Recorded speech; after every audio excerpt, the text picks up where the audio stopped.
Take USAID, for example. Created in 1961 by executive order, it's a U.S. government agency that seeks to end extreme poverty and to promote resilient democratic societies while advancing our security and prosperity. So why did President Morales kick them out of Bolivia in 2013? Because he's crazy and irrational? Or because USAID ran a program through its remarkably frankly named Office of Transition Initiatives that provided $10.5 million of funding for strengthening democratic institutions throughout the country, including in opposition stronghold areas? Was it paranoia on Morales' part? Or merely the recognition that mealy-mouthed rhetoric about strengthening democratic institutions is a thinly veiled euphemism for overthrowing the government, exactly as leaked diplomatic documents proved was the case for USAID's identically named program in Venezuela? USAID was originally an agency created to provide humanitarian aid and disaster relief to countries in need.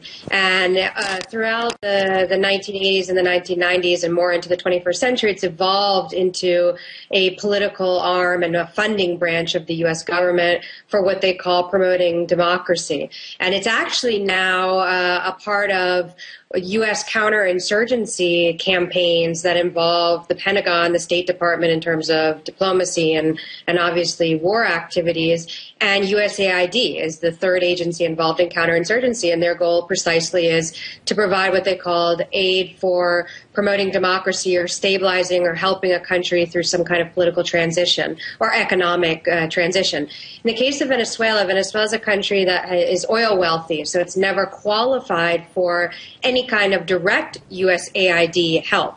Therefore, USAID has never had an office here officially, and they didn't actually come to the country and set up an office until 2002, right before the coup d'etat against President Chavez, and the documents, internal documents obtained under Freedom of Information Act reveal that the sole intention of setting up the office here in Venezuela was to aid opposition forces to eventually oust Chavez from power.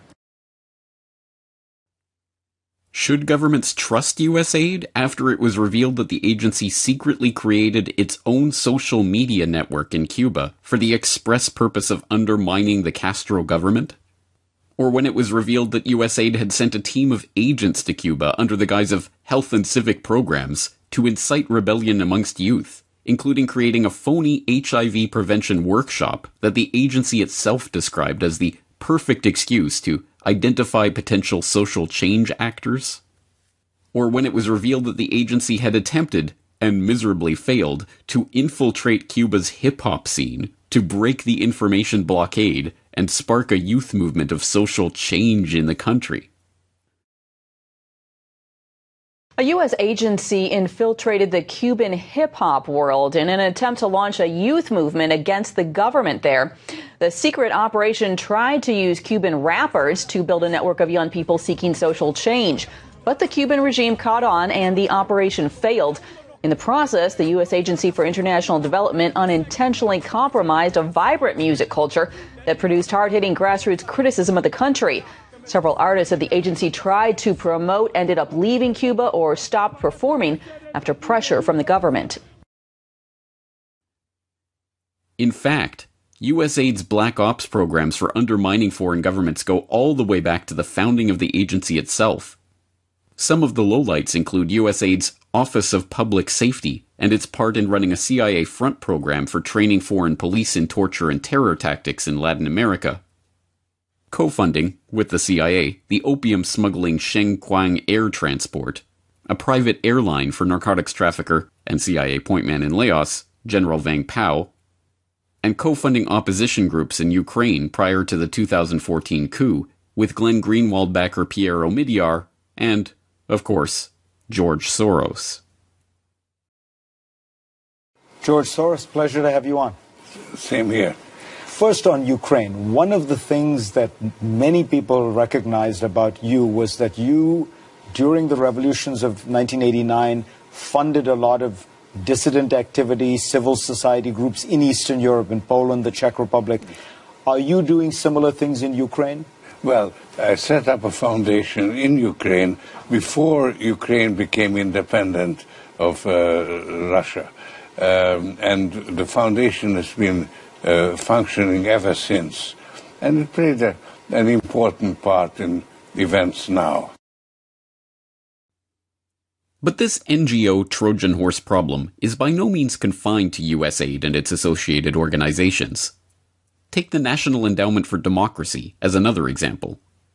The official story is that the NED was created in 1983 by an act of Congress in order to encourage the establishment and growth of democratic development in target countries around the world in line with U.S. foreign policy goals. The actual story is that the NED was created expressly as a front for funding CIA activities inside target countries, a fact that Alan Weinstein, one of the members of the study group that led to the NED's founding, openly bragged about in the Washington Post. A lot of what we do today was done covertly 25 years ago by the CIA, he was quoted as saying. Even more blatant is an admission by then-Director of Central Intelligence William Casey, who wrote a memo to the White House advocating for the creation of NED, but cautioning that we here at the CIA should not get out front in the development of such an organization, nor do we wish to appear to be a sponsor or advocate.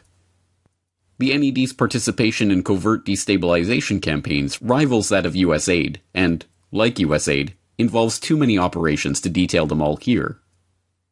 Lowlights include bankrolling the Project Democracy program that became the core of Oliver North's secret government during the Iran-Contra years, manipulating the elections in Nicaragua in 1990 to oust Ortega and the Sandinistas, overthrowing the government of Bulgaria in 1990 and Albania in 1991, and backing every major color revolution of the modern period, from the Rose Revolution in Georgia to the Tulip Revolution in Kyrgyzstan and Orange Revolution in Ukraine a decade ago, to the recent, unsuccessful Electric Yerevan in Armenia, and many others in between. What about Ukraine? I understand there are a few organizations that have been involved in Ukraine trying to disturb that government. Of course, we have visited on this subject quite a bit, but I didn't realize how much the NED is involved over there. And this is a big issue because I think the argument could definitely be made that NATO should have ended after the Cold War, but definitely the National Endowment for Democracy should have been ended after the Cold War. Instead, they say, like with every government program, no, now's the time we need more. But in Ukraine, just this past year, this is an interesting article written by the president of the National Endowment for Democracy. He's president for life. Karl Gershman. I know this might shock you, but he's actually a Trotskyite. He was a founder and member of a communist breakaway party, Trotskyite Social Democrats USA. He wrote an editorial in the Washington Post September of 13, just before the events happened in Ukraine. And he wrote, as the president of the National Endowment for Democracy, he said, Ukraine is the biggest prize. Yeah. And he mentioned that Ukraine's choice to join Europe will accelerate the demise of the ideology of Russian imperialism that Putin represents, and Putin may find himself on the losing end, not just in the near abroad, but within Russia itself. So his real goal is regime change. He spelled it out just before all of these events took place. Now, these types of Trojan horse operations have been used hundreds of times in the past, and there is no sign that the deep state is ready to abandon the trick now. Quite the opposite.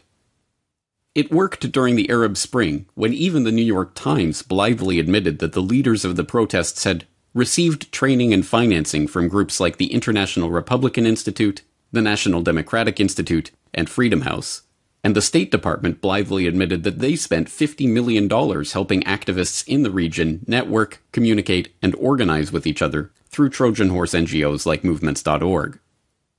The deception also worked in Syria, where leaked documents proved the U.S. had been providing millions of dollars of support to opposition groups in the country since 2006 through a variety of Trojan horse NGOs like the Movement for Justice and Development.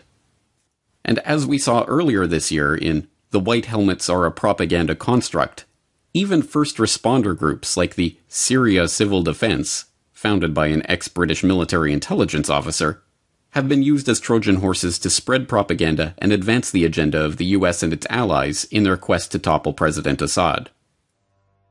Let's be clear. This is not to say that all NGOs are Trojan horses. It is not the case that every group or program that receives money from USAID or the National Endowment for Democracy or a similar organization is thereby automatically a deep state change agent. That is not how the Trojan horse technique works. No, what makes these NGOs so effective as disguises for regime change operations is that much of the time, they are doing what they claim to be doing, providing aid, assistance, and charity where it is needed. It is for this very reason that the US and its allies can so effectively smear NGO skeptics as crazy. If there is any good to come out of this, it is that the public is increasingly aware of these types of covert activities. Perhaps more to the point, victims of these operations are now more willing to stand up to the US and suffer its potential diplomatic wrath by scrutinizing, monitoring, watchlisting, regulating, or even kicking out these agents of chaos.